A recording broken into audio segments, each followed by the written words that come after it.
Shalom dan salam sejahtera buat seluruh kelas 10 tingkat SMA dimanapun kamu belajar saat ini. Saya senang bertemu dengan kamu semua walaupun hanya melalui media pembelajaran ini atau hanya melalui video pembelajaran ini.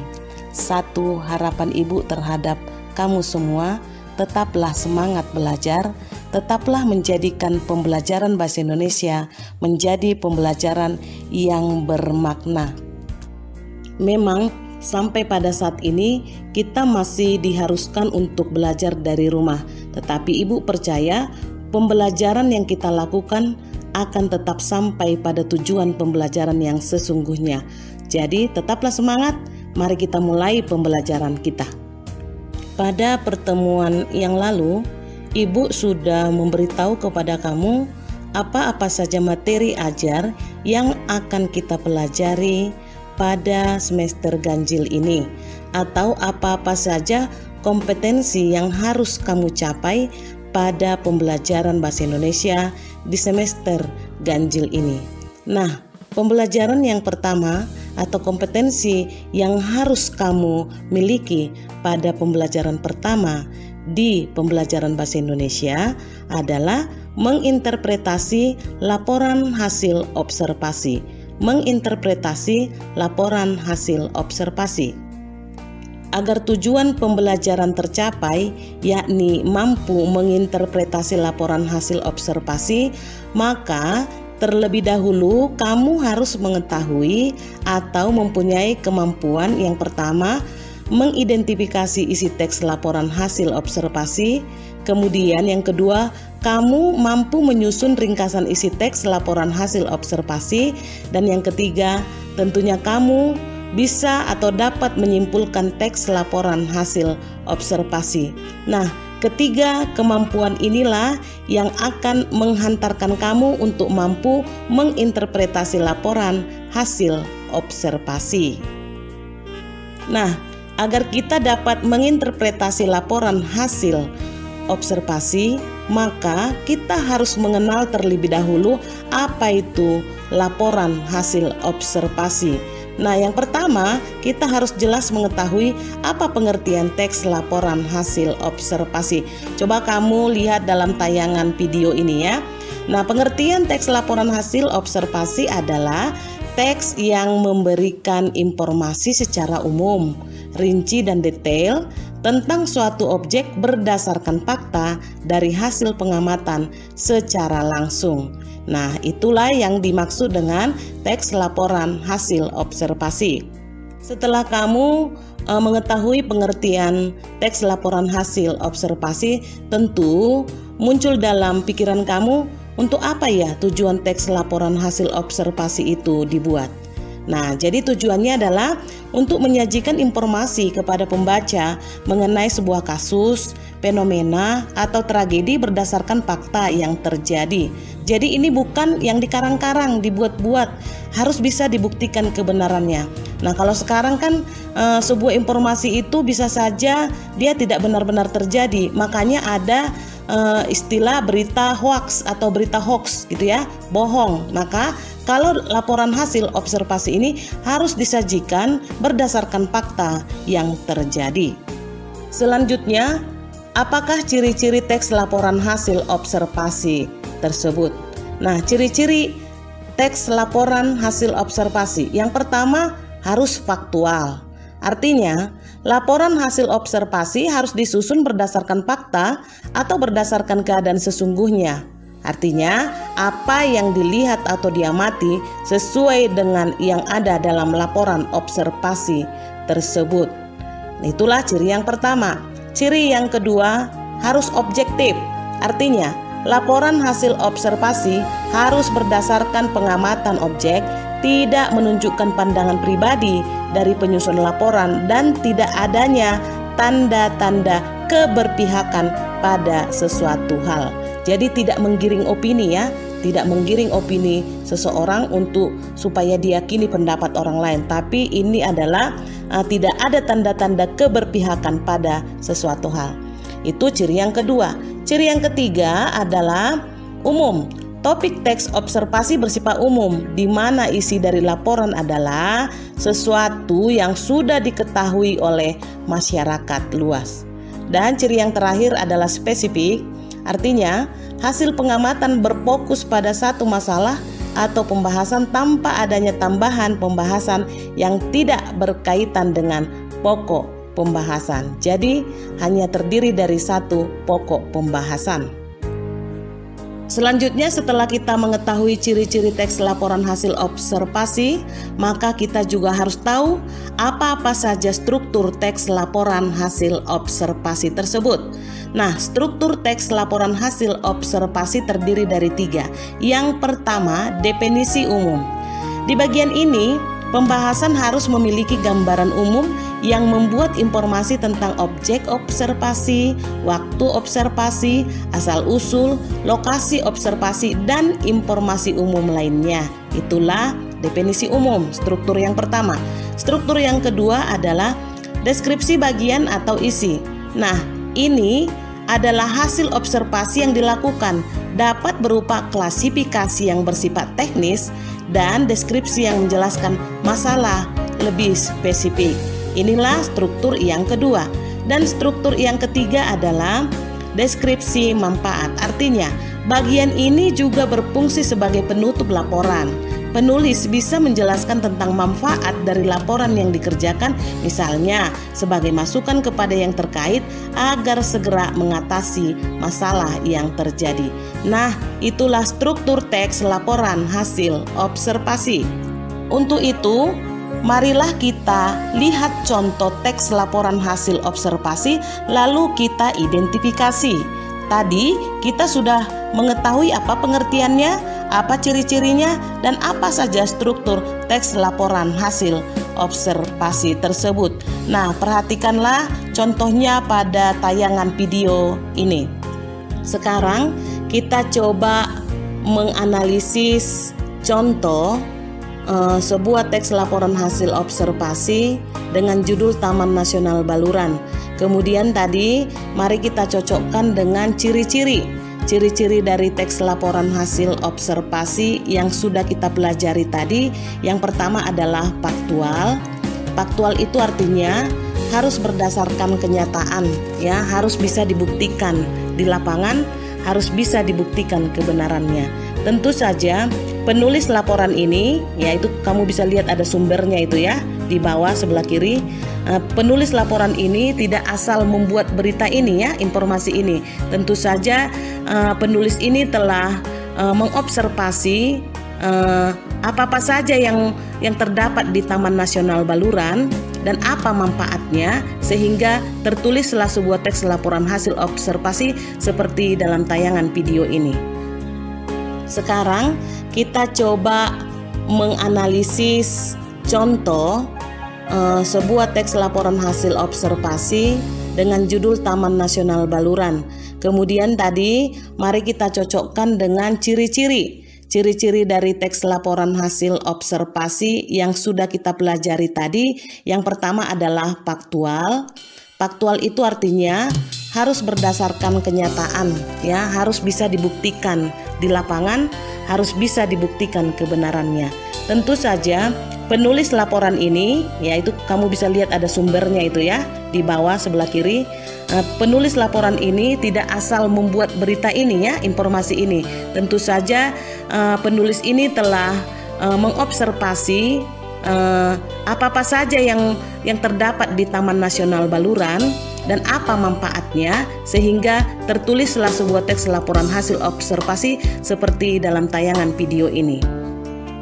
Ciri yang kedua dari teks laporan hasil observasi adalah bersifat objektif. Artinya, laporan hasil observasi harus berdasarkan pengamatan objek, tidak menunjukkan pandangan pribadi dari pembuat laporan, dan tidak boleh ada tanda-tanda keberpihakan pada sesuatu hal yang diinformasikan. Nah, kalau kita perhatikan contoh Taman Nasional Baluran ini, kamu coba lihat di bagian pojok kiri bawah, itu ada sumbernya ya.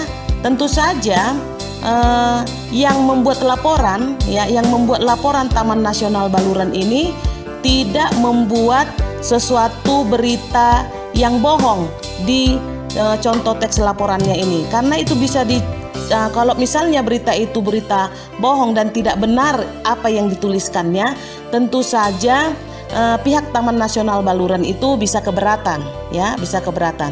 Tadi objektif artinya tidak berpihak kepada siapapun, tidak menggiring opini, tetapi melaporkan berdasarkan apa adanya, gitu ya, berdasarkan apa adanya, berdasarkan apa yang sudah diamati di Taman Nasional Baluran ini, sehingga tentu saja berdasarkan hasil pengamatan itulah kita akan mengetahui informasi-informasi penting di 6 paragraf yang terdapat di contoh teks laporan hasil observasi dengan judul Taman Nasional Baluran ini. Ciri yang ketiga dari teks laporan hasil observasi ini adalah umum.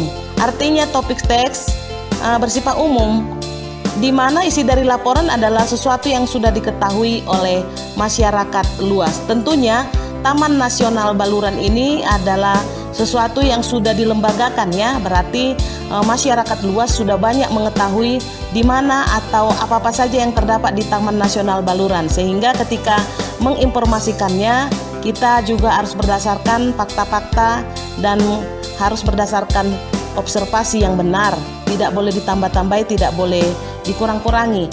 Nah, maksudnya tadi umum itu artinya sudah banyak masyarakat luas yang mengetahui bahwa ada sebuah taman nasional yang disebut dengan Taman Nasional Baluran. Tentu saja sifatnya itu adalah sifat yang umum.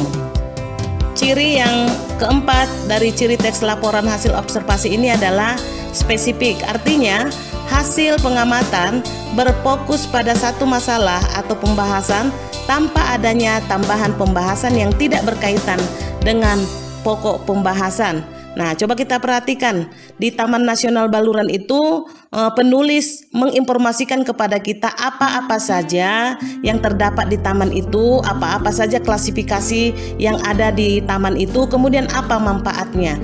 Jadi tidak melebar kemana-mana, ya, tidak melebar kemana-mana. Dia spesifik terhadap laporan pengamatannya, yaitu apa-apa saja yang terdapat di dalam Taman Nasional Baluran. Sekarang kita identifikasi teks laporan hasil observasi Taman Nasional Baluran ini berdasarkan struktur yang pertama, yaitu definisi umum. Coba kita perhatikan paragraf yang pertama. Kita perhatikan paragraf yang pertama, Ibu membacakan buat kalian. Taman Nasional Baluran merupakan perwakilan ekosistem hutan spesifik kering di Pulau Jawa.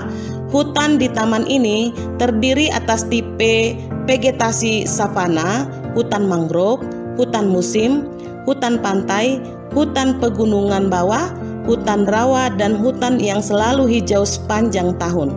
Taman Nasional Baluran memiliki berbagai macam flora dan fauna serta ekosistem. Nah, yang pertama tadi adalah definisi umum. Nah, di kalimat yang pertama jelas di situ, ya, di sana ada sebuah kata yang mengarahkan kita kepada sebuah definisi, yaitu kata merupakan. Jadi inilah definisi umumnya. Apa itu? Taman Nasional Baluran merupakan perwakilan ekosistem hutan spesifik kering di Pulau Jawa. Itu adalah definisi umum, ditandai dengan kata-kata yang memuat sebuah rujukan terhadap definisi. Contoh merupakan, ya, bisa juga nanti adalah, yaitu, ialah, dan yang sejenis dengan itu, yaitu yang merujuk kepada sebuah pengertian atau definisi. Nah, jadi definisi umumnya adalah Taman Nasional Baluran merupakan perwakilan ekosistem hutan spesifik kering di Pulau Jawa. Berikutnya, mari kita identifikasi berdasarkan struktur yang kedua, yaitu deskripsi bagian atau isi. Nah, kalau kita perhatikan sebenarnya 6 paragraf ini, tentu saja kita sudah mengetahui mana bagian atau isi dari teks laporan hasil observasi ini. Coba kita membaca paragraf yang kedua, ketiga, keempat, dan kelima.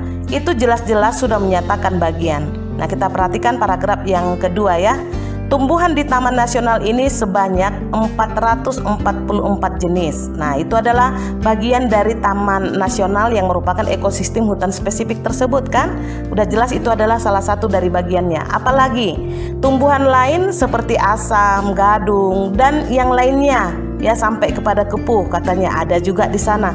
Itu juga bagian dari Taman Nasional Baluran.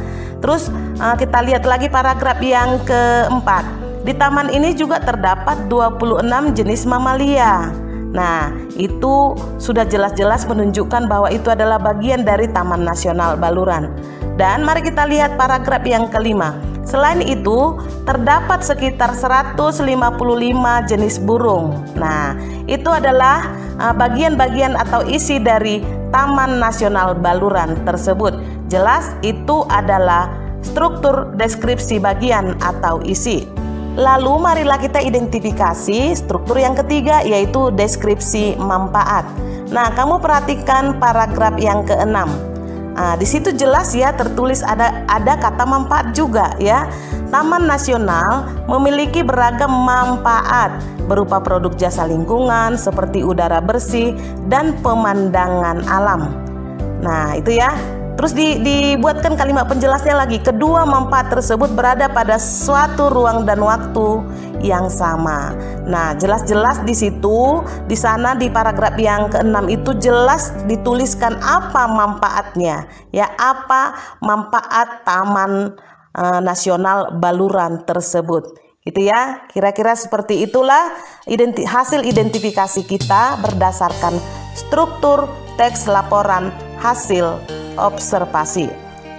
Nah, dengan demikian berarti kita sudah masuk kepada kemampuan mengidentifikasi ya. Kita sudah masuk tadi kepada kemampuan mengidentifikasi isi teks laporan hasil observasi. Selanjutnya, kita harus mampu menyusun ringkasan isi teks laporan hasil observasi. Pada kompetensi menyusun ringkasan isi teks laporan hasil observasi, tentu saja kita harus tahu dulu hakikat dari menyusun ya, hakikat daripada menyusun ringkasan isi teks tersebut. Nah, untuk menyusun sebuah ringkasan, hal pertama yang harus kamu lakukan adalah membaca pemahaman isi teks ya, membaca pemahaman isi teks, kemudian menemukan pokok-pokok isi informasi di dalamnya. Pokok-pokok isi sebuah teks dapat ditemukan dengan menemukan kalimat utamanya. Nah, kalau belajar tentang kalimat utama, kita sudah belajar pada waktu tingkat SMP ya. Jadi semua sudah bisa menentukan mana nanti kalimat utamanya.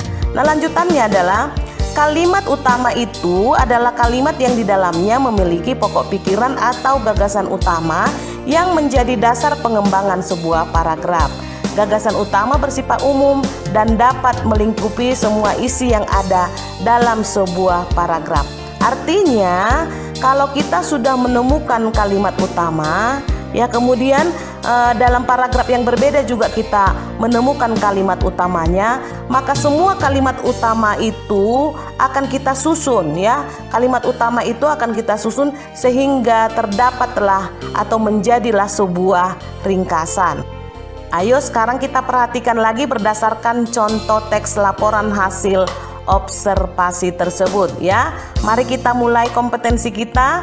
Kita harus bisa menyusun ringkasan isi teks laporan hasil observasi dengan judul Taman Nasional Baluran. Nah, perhatikanlah dalam tayangan video, Ibu buatkan di situ paragraf 1, paragraf 2, paragraf 3. Nah, tentu saja ada warna kuning yang Ibu berikan pada paragraf-paragraf tersebut. Itulah yang menjadi kalimat utamanya. Waktu kamu duduk di kelas 9, kamu sudah belajar tentang kalimat utama. Ada nanti jenisnya yang deduktif yang di awal paragraf, ada yang jenisnya induktif yang di akhir paragraf, kalimat yang di akhir paragraf, atau ada juga yang campuran yaitu deduktif induktif dibuat sekaligus. Ini sebenarnya untuk paragraf-paragraf panjang. Nah, kita perhatikan paragraf yang pertama. Kita baca ya. Taman Nasional Baluran merupakan perwakilan ekosistem hutan spesifik kering di Pulau Jawa. Hutan di taman ini terdiri atas tipe vegetasi sapana, hutan mangrove, hutan musim, hutan pantai, hutan pegunungan bawah, hutan rawa, dan hutan yang selalu hijau sepanjang tahun. Taman Nasional Baluran memiliki berbagai macam flora dan fauna serta ekosistem. Nah, kita perhatikan manakah kalimat utama ya? Manakah kalimat utama? Kalimat utama itu kalimat yang memiliki satu gagasan pokok dan kalimat ini lebih umum dari kalimat yang lainnya. Kita buktikan ya. Tadi kita kasih warna kuning ya, garis kuning di kalimat pertama. Taman Nasional Baluran merupakan perwakilan ekosistem hutan spesifik kering di Pulau Jawa. Nah, kalau kita perhatikan kalimat keduanya, hutan di taman ini, ya kalimat itu menggunakan kata petunjuk ini. Berarti kalau kata petunjuk ini itu sudah merupakan sambungan ya, menjelaskan yang di awal kalimat ya, menjelaskan sebelum kalimat yang ada ininya gitu ya. Berarti otomatis kalimat yang pertama lah yang menjadi kalimat utama. Nah, coba kalau kita perhatikan, misalnya apakah tidak ada kemungkinan paragraf 1 ini merupakan kalimat induktif? Coba kita perhatikan kalimat akhir di paragraf itu. Taman Nasional Baluran memiliki berbagai macam flora dan fauna serta ekosistem. Kalau kita pilah-pilah atau kita bandingkan dengan kalimat pertama, Taman Nasional Baluran merupakan perwakilan ekosistem hutan spesifik kering di Pulau Jawa, tentu saja pengertian kalimat awal ya, awal paragraf lebih luas daripada pengertian kalimat akhir. Maka kalimat utamanya berada pada awal paragraf ya, pada awal paragraf, yaitu Taman Nasional Baluran merupakan perwakilan ekosistem hutan spesifik kering di Pulau Jawa. Itulah kalimat utamanya. Kemudian mari kita lihat paragraf yang kedua. Ibu baca untuk kamu. Tumbuhan di Taman Nasional ini sebanyak 444 jenis. Di antara jenis tumbuhan di sini terdapat tumbuhan asli yang khas dan menarik, yaitu Widoro Bukol, Mimba, Pilang. Kemudian Widoro Bukol, Mimba, dan Pilang merupakan tumbuhan yang mampu beradaptasi dalam kondisi yang sangat kering, dalam kurung masih kelihatan hijau, walaupun tumbuhan lainnya sudah layu dan mengering. Nah, kita perhatikan, tumbuhan di Taman Nasional ini sebanyak 444 jenis. Nah, di 444 jenis itu diterangkan di kalimat penjelas sesudahnya ya, sesudah kalimat itu ada contoh-contoh yang 444 jenis tersebut. Otomatis maka pilihan kita pada awal paragraf lah kalimat utamanya. Paragraf yang ketiga, karena memang terdiri dari satu kalimat, otomatis itulah yang menjadi kalimat utamanya. Bolehkah seperti itu? Bolehkah satu paragraf itu terdiri dari satu kalimat? Boleh, itu bisa saja terjadi. Kita lanjutkan dengan paragraf yang keempat. Nah, paragraf yang keempat Ibu baca untuk kamu. Di taman ini juga terdapat 26 jenis mamalia, diantaranya banteng, kerbau liar, ajak, kijang, rusa, macan tutul, kancil, kucing bakau. Satwa banteng merupakan maskot atau ciri khas Taman Nasional Baluran. Nah, terdapat pada awal paragraf dikatakan ada 26 jenis mamalia. Sementara di kalimat yang kedua dikatakan satu contoh mamalia, yaitu banteng. Otomatis ya, bahwa kalimat yang pertama lah yang menjadi kalimat utamanya. Paragraf yang kelima, karena memang terdiri dari satu kalimat, tentu saja itulah yang menjadi kalimat utamanya. Selanjutnya mari kita perhatikan paragraf yang terakhir, yaitu paragraf yang keenam. Ibu membaca buat kalian. Taman Nasional memiliki beragam manfaat berupa produk jasa lingkungan seperti udara bersih dan pemandangan alam. Kedua manfaat tersebut berada pada suatu ruang dan waktu yang sama. Diperlukan suatu bentuk kebijakan yang mampu mengatur pengalokasian sumber daya dalam kaitannya dengan pemenuhan kebutuhan masyarakat dengan tetap memerhatikan daya dukung lingkungan dan aspek sosial ekonomi masyarakat sekitarnya. Nah, paragraf ini terdiri dari 3 kalimat. Coba kita perhatikan kalimat awal ya. Taman Nasional memiliki beragam manfaat berupa produk jasa lingkungan seperti udara bersih dan pemandangan alam. Nah, kalau kita perhatikan, kalau kita mengatakan ini umum, oke, sah-sah saja ya. Ini juga suatu pernyataan yang umum. Lalu kita melihat kalimat yang terakhir, kalimat yang ketiga di paragraf 6. Diperlukan suatu bentuk kebijakan yang mampu mengatur pengalokasian sumber daya dalam kaitannya dengan pemenuhan kebutuhan masyarakat dengan tetap memperhatikan daya dukung lingkungan dan aspek sosial ekonomi masyarakat sekitarnya. Tentu kita harus memperhatikan kedua kalimat ini, manakah yang lebih umum. Tadi di kalimat awal disebut Taman Nasional memiliki beragam manfaat berupa produk jasa lingkungan. Di kalimat yang ketiga, paragraf ke-6 tersebut dikatakan diperlukan suatu bentuk kebijakan yang mampu mengatur pengalokasian sumber daya dalam kaitannya dengan pemenuhan kebutuhan masyarakat dengan tetap memperhatikan daya dukung lingkungan dan aspek sosial ekonomi masyarakat sekitarnya. Kalau kita ambil kata kuncinya, paragraf yang ke-6 ini kalimat nomor satunya adalah kata kuncinya beragam manfaat. Ya, beragam manfaat yang dimiliki Taman Nasional tentunya ya, beragam manfaat. Sementara kita lihat kata kunci dari paragraf yang ke-6 itu adalah alokasi sumber daya ya, mengatur pengalokasian sumber daya. Tentu saja lebih luaslah pengertian mengatur pengalokasian sumber daya ya, berdasarkan hal-hal atau berdasarkan manfaat yang disajikan atau diinformasikan pada paragraf ke-6 tersebut ya. Itulah yang disebut dengan paragraf induktif. Artinya kalimat utamanya berada pada akhir sebuah paragraf karena lebih luas pengertiannya daripada kalimat yang pertama. Nah, mari kita coba membaca ringkasannya ya. Taman Nasional Baluran merupakan perwakilan ekosistem hutan spesifik kering di Pulau Jawa. Tumbuhan di Taman Nasional ini sebanyak 444 jenis. Tumbuhan lain seperti asam, gadung, kemiri, gebang, api-api, kendal, manting, dan kepuh. Di taman ini juga terdapat 26 jenis mamalia, diantaranya banteng, kerbau liar, ajak, kijang, rusa, macan tutul, kancil, dan kucing bakau. Selain itu terdapat sekitar 155 jenis burung, diantaranya termasuk yang langka seperti layang-layang api, tuk-tuk Asia, burung merak, ayam hutan merah, kangkareng, rangkong, dan bangau tongtong. Diperlukan suatu bentuk kebijakan yang mampu mengatur pengalokasian sumber daya dalam kaitannya dengan pemenuhan kebutuhan masyarakat dengan tetap memerhatikan daya dukung lingkungan dan aspek sosial ekonomi masyarakat sekitarnya. Nah, setelah kamu dengar, nyambung bukan?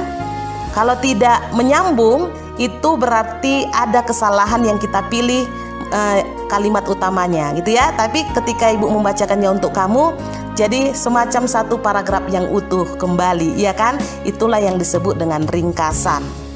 Selanjutnya, untuk bisa menginterpretasi teks laporan hasil observasi, kita harus terlebih dahulu dapat menyimpulkan teks laporan hasil observasi sebagai kemampuan yang ketiga. Nah, apakah kesimpulan dari teks laporan hasil observasi Taman Nasional Baluran ini? Ya, itu tugasmu, ya, itulah tugasmu. Tugasmu adalah simpulkanlah fungsi teks laporan hasil observasi pada teks Taman Nasional Baluran. Ketika kamu tidak bisa menyimpulkan, berarti pembelajaran ini belum efektif atau belum dapat kamu mengerti dengan sepenuhnya.